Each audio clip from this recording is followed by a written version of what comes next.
All right, let's break down this Sean Combs The Reckoning Netflix documentary.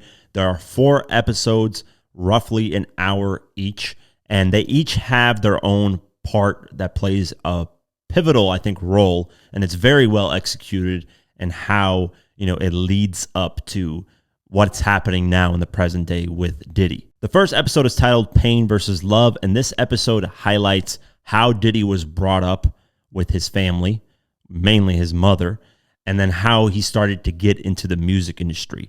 And it highlights the first incident that happens relating to Diddy being in the music industry. And it's a violent one with people actually dying. So I'm going to go to my notes here, and here are some of the key points. His childhood friend says his mother hosted very provocative parties while he was growing up. The first tragedy that happens in Diddy's career is early on. It's the City College gym tragedy where 9 people die. But the weird thing is this puts more eyes on Diddy, actually makes him more popular, which should be the opposite, right? If you host an event and people die, people should stop messing with you, right? You just don't know how to host events and you just got 9 people killed. Instead, it did the opposite, which is the weirdest thing ever. But this whole thing is just weird. It just doesn't make any sense of how back in the day people would just let things slide a lot easier than now. So this is where we get into Diddy's obsession with Tupac. He saw the success Death Row Records was having, Suge Knight, Dr. Dre, Tupac, Snoop Dogg, and wanted to copy that success, literally word for word, bar for bar, which is crazy.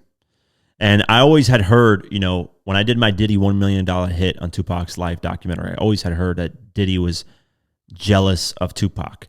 And it shows in this documentary that he would see who the it guy is and take that it guy's girl.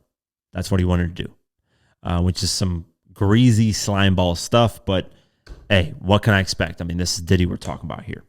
Burroughs believes Diddy had a lot to do with Pac's death. At this point, we get to episode 2, which is called What Goes Up Must Come Down. And the interesting thing about this episode is it heavily focuses on Biggie and Tupac. And I know you guys are probably like, I've heard the Biggie and Tupac story 100 million times, but mainly it focuses on how it could have been potentially all Diddy's fault.